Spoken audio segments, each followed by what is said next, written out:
서울 송파구 잠실의 한 대단지 아파트 이곳에는 68세의 시어머니 정말자와 39세의 며느리 최세빈 그리고 아들 김도윤이 함께 살고 있었습니다. 겉보기에는 평범한 3대 가족이었지만 그 안에는 보이지 않는 갈등이 깊어지고 있었죠. 새벽 5시 30분 정말자가 잠에서 깨어납니다. 오늘도 또 시작이네. 아직 어둠이 가시지 않은 시간, 말자의 휴대폰에 카카오톡 메시지가 들어오기 시작합니다. 세빈이 보낸 첫 번째 메시지입니다. 어머님, 안녕하세요.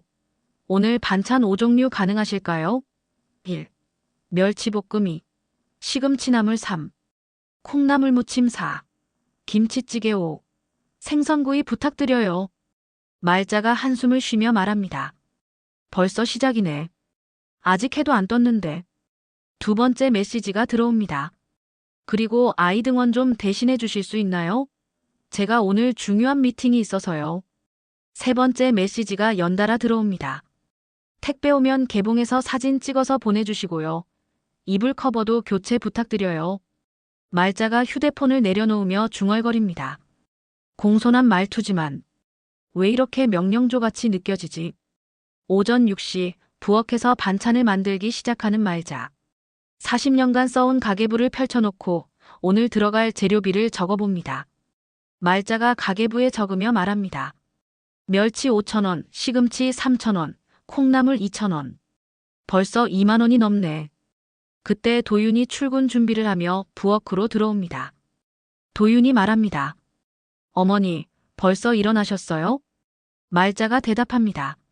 세빈이가 반찬 부탁해서. 도윤이 미안해하며 말합니다. 아, 미안해요.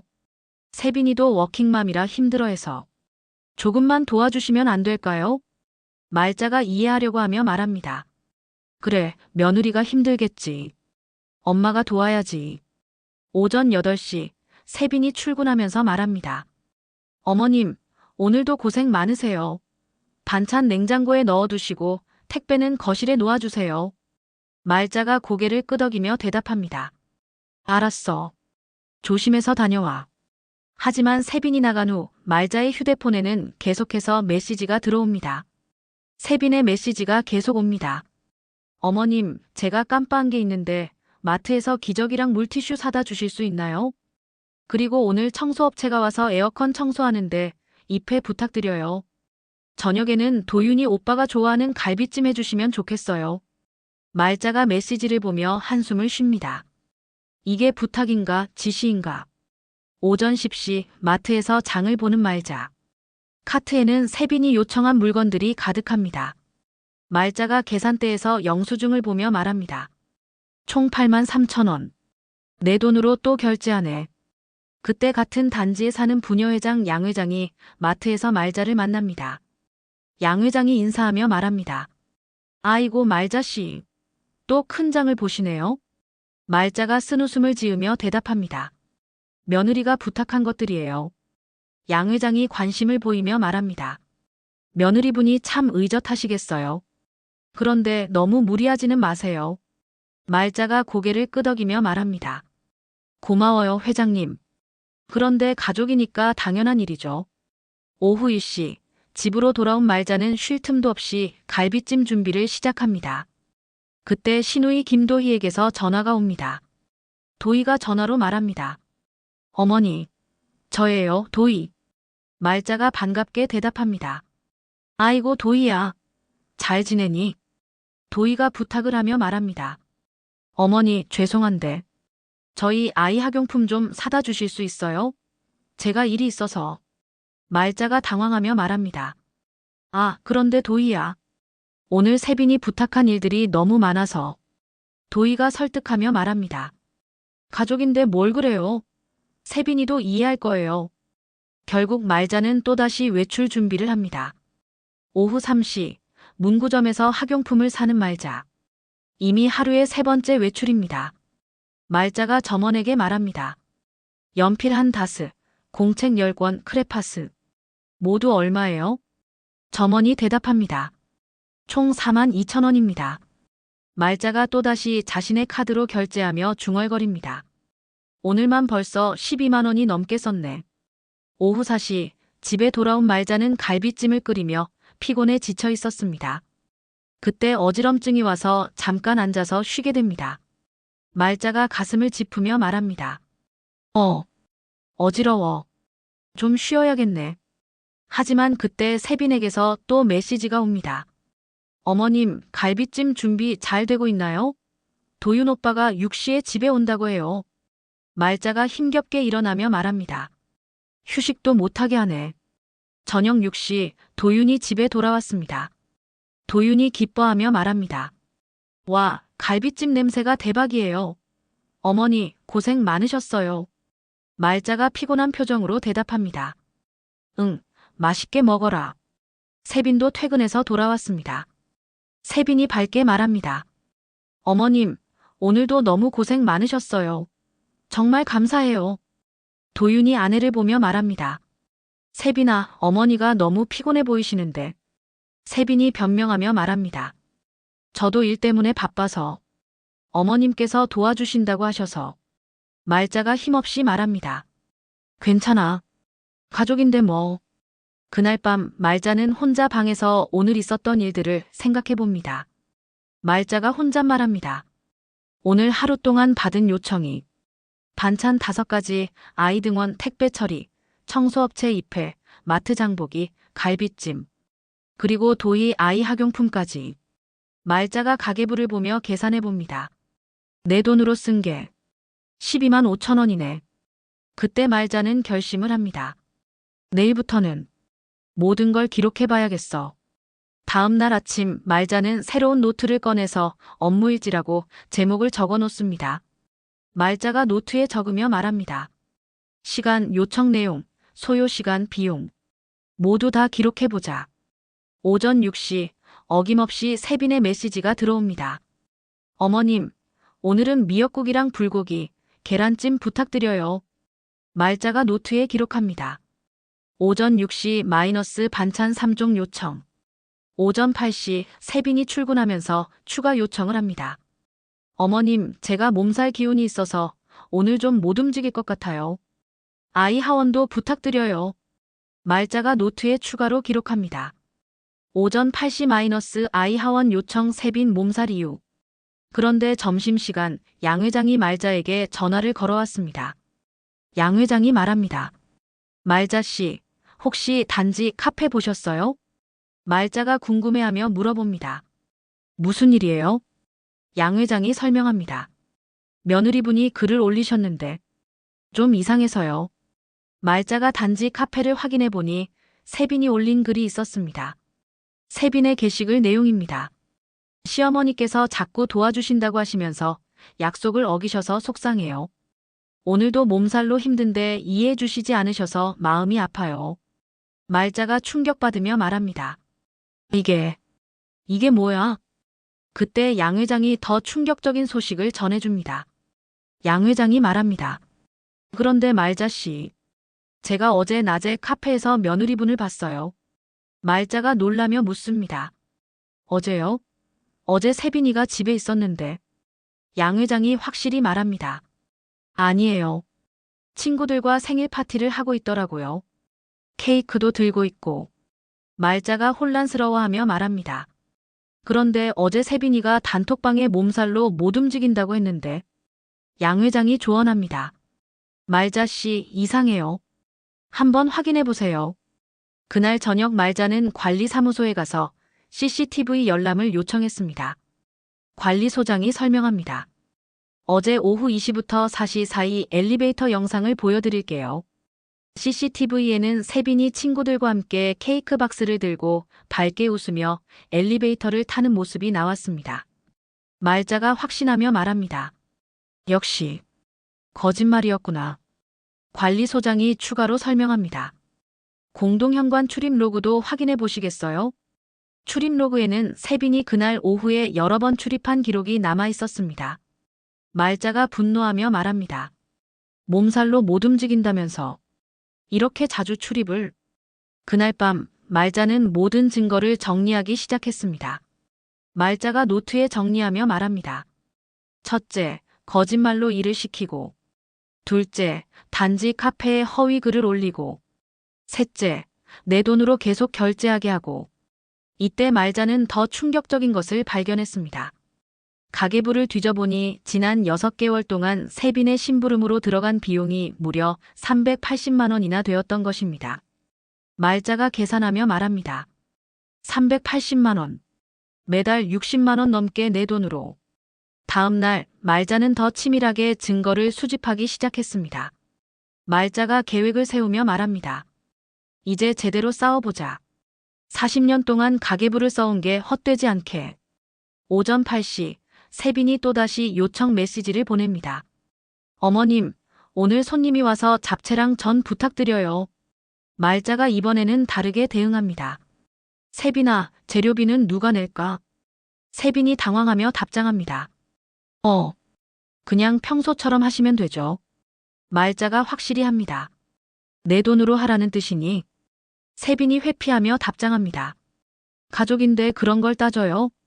말자가 더 이상 참지 않습니다. 세빈아, 우리 한번 이야기해보자. 그날 오후 도윤이 퇴근하자마자 말자가 가족 회의를 제안했습니다. 말자가 엄숙하게 말합니다.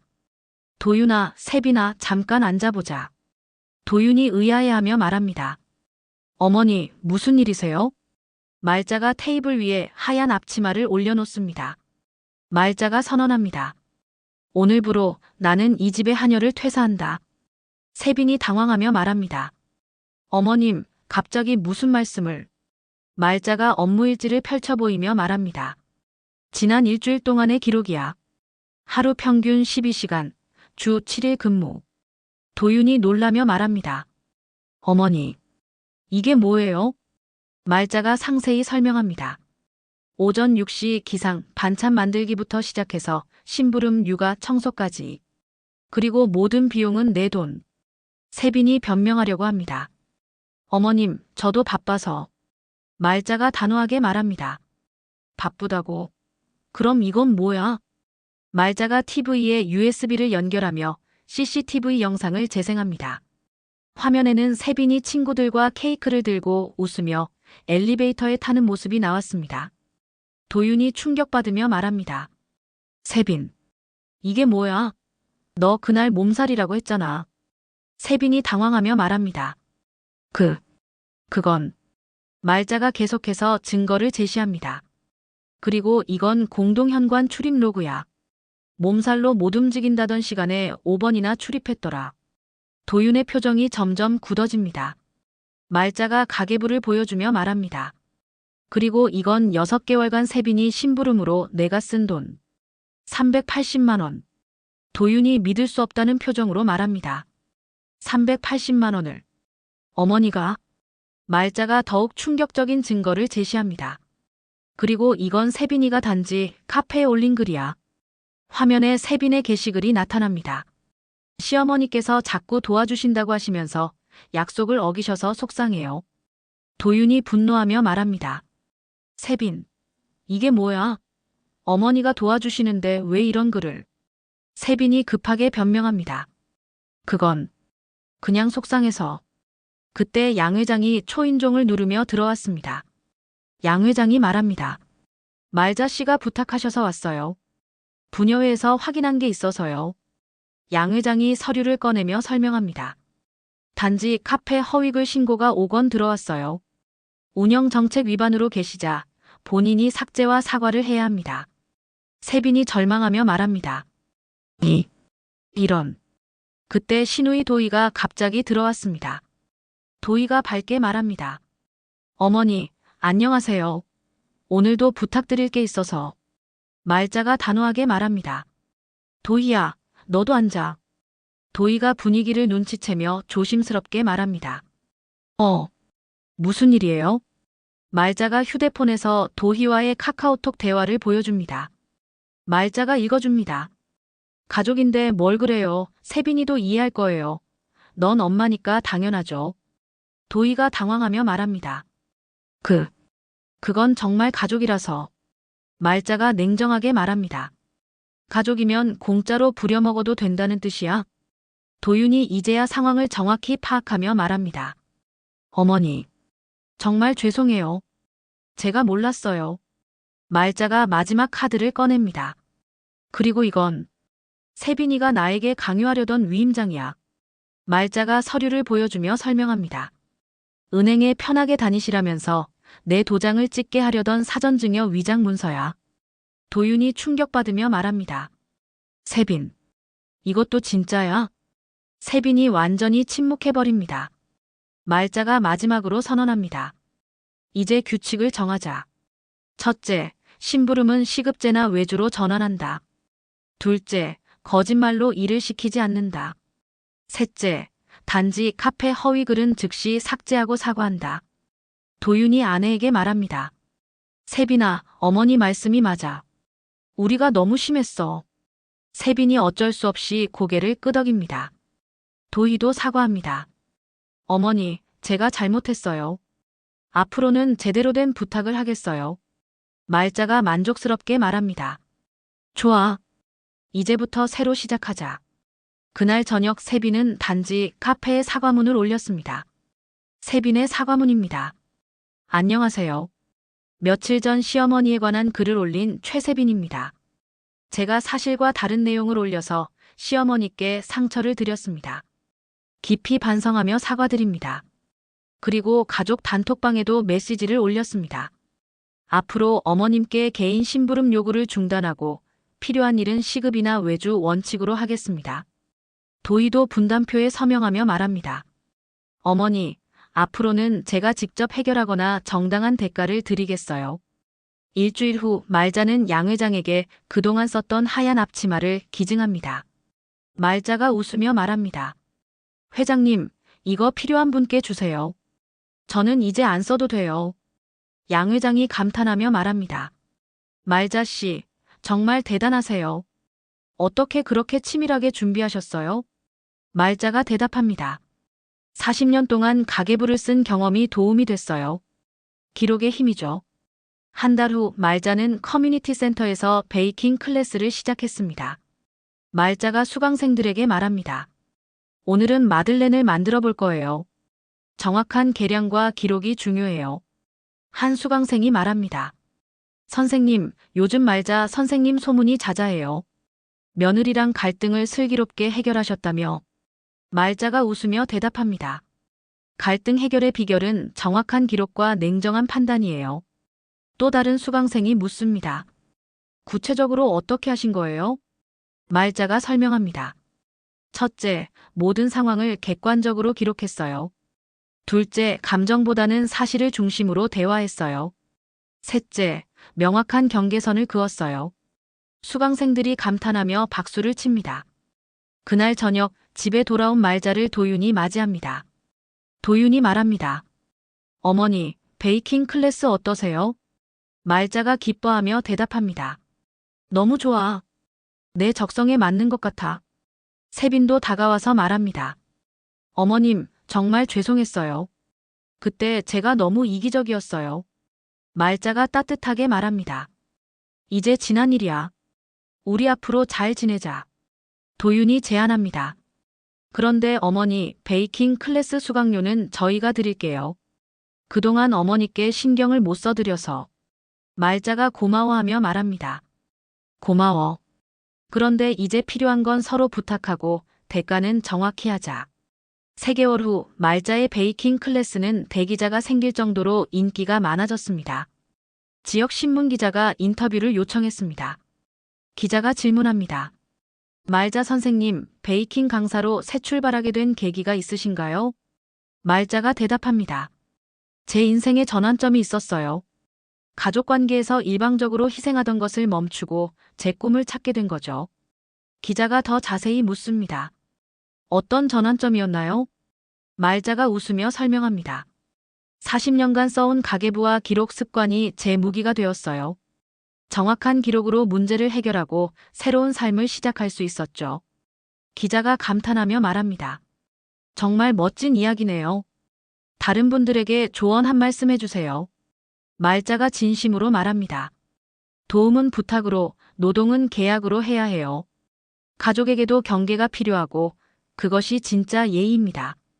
6개월 후 말자의 베이킹 클래스는 프랜차이즈로 확장되었습니다. 말자가 새로운 지점 개원식에서 인사말을 합니다. 안녕하세요. 말자의 베이킹 클래스 대표 정말자입니다. 박수가 터져 나왔습니다. 말자가 계속 말합니다. 68세의 새로운 도전을 시작한 저에게 이런 기회가 온 것은 정확한 기록과 포기하지 않는 마음 덕분입니다. 청중 중 한 명이 질문합니다. 선생님, 가족 갈등은 어떻게 해결하셨나요? 말자가 웃으며 대답합니다. 솔직한 소통과 명확한 경계선이 답이었어요. 그리고 무엇보다 제 자신을 존중하는 것이 중요했어요. 그날 저녁 집에서 가족들과 저녁을 먹는 말자. 도윤이 자랑스럽게 말합니다. 어머니, 정말 대단하세요. 이제 전국적으로 유명하시잖아요. 세빈이 진심으로 말합니다. 어머님, 정말 존경해요. 저도 어머님처럼 당당하게 살고 싶어요. 도희도 전화로 참여합니다. 어머니, 제 친구들도 어머니 팬이에요. 언제 사인 좀 받을 수 있을까요? 모든 사람이 웃음을 터뜨렸습니다. 말자가 감회에 젖어 말합니다. 이 모든 게 그때의 결심에서 시작된 거네. 한여를 그만두기로 한 그날 말이야. 도윤이 고개를 끄덕이며 말합니다. 어머니가 용기를 내주셔서 우리 가족이 더 건강해졌어요. 세빈이 덧붙입니다. 저도 많이 성장했어요. 이제 진짜 며느리가 된 것 같아요. 1년 후 말자는 자신의 경험담을 책으로 출간했습니다. 책 제목은 한여 퇴사합니다. 마이너스 68세. 나의 두 번째 인생이었습니다. 출간 기념회에서 말자가 인사말을 합니다. 이 책은 저와 같은 상황에 있는 모든 어머니들에게 드리는 응원의 메시지입니다. 청중들이 열광적으로 박수를 보냅니다. 말자가 계속 말합니다. 나이가 들어도 새로운 시작은 가능해요. 중요한 건 자신을 존중하고 정당한 대우를 요구하는 용기입니다. 한 독자가 질문합니다. 선생님, 가장 힘들었던 순간은 언제였나요? 말자가 솔직하게 대답합니다. 가족들과 대립해야 했던 순간이 가장 힘들었어요. 하지만 그 순간을 넘어서니까 진정한 가족이 될 수 있었어요. 또 다른 독자가 묻습니다. 앞으로의 계획이 있으시다면? 말자가 환하게 웃으며 말합니다. 베이킹 클래스를 더 확장하고 시니어들을 위한 창업 컨설팅도 해보고 싶어요.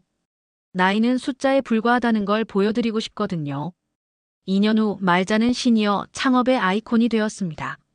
그녀의 베이킹 클래스는 전국 50개 도시에서 운영되고 있었고 말자는 각종 강연과 상담으로 바쁜 나날을 보내고 있었습니다. 어느 날 TV 토크쇼에 출연한 말자. 진행자가 질문합니다. 말자 선생님, 2년 전과 지금을 비교하면 어떤 기분이세요? 말자가 생각에 잠겨 대답합니다. 2년 전에는 다른 사람들의 필요에 의해 살았다면 지금은 제 꿈과 가치에 의해 살고 있어요. 진행자가 감탄하며 말합니다.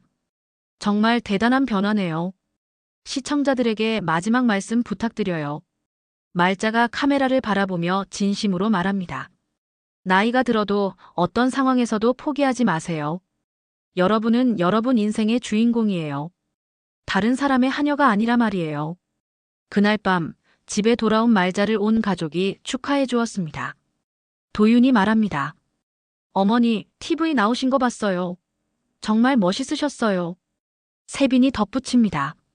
저희 회사 사람들도 다 봤대요. 제가 그 유명한 말자 선생님 며느리라니까 부러워하더라고요. 도희가 전화로 말합니다. 어머니, 저도 봤어요. 우리 어머니가 이렇게 유명하실 줄 누가 알았겠어요? 말자가 웃으며 말합니다. 이 모든 게 그때 용기를 낸 덕분이야. 한여를 그만두기로 결심한 그날 말이야. 그리고 말자는 처음 업무 일지를 썼던 그 노트를 꺼내서 보여줍니다. 말자가 노트를 보며 말합니다. 이 작은 노트가 내 인생을 바꿔놓았어. 기록의 힘이 얼마나 대단한지 다시 한번 느껴. 말자가 마지막으로 말합니다. 기억하세요. 여러분은 누군가의 하녀가 아닙니다. 여러분 인생의 당당한 주인공이에요. 그날 밤 말자는 혼자 조용히 생각에 잠겼습니다. 말자가 혼잣말합니다. 5년 전만 해도 내가 이런 삶을 살게 될 줄 누가 알았겠어. 하지만 용기 하나로 모든 게 바뀌었네. 말자는 창밖을 바라보며 미소를 지었습니다. 그 미소에는 과거의 상처가 아닌 미래에 대한 희망이 가득했습니다. 그리고 지금도 전국의 많은 시니어들이 말자의 이야기에서 용기를 얻어 새로운 도전을 하고 있습니다. 말자가 남긴 명언처럼 도움은 부탁으로, 노동은 계약으로. 가족에게도 경계가 필요하고 그것이 진짜 예의라는 메시지가 많은 사람들의 마음에 울림을 주고 있습니다.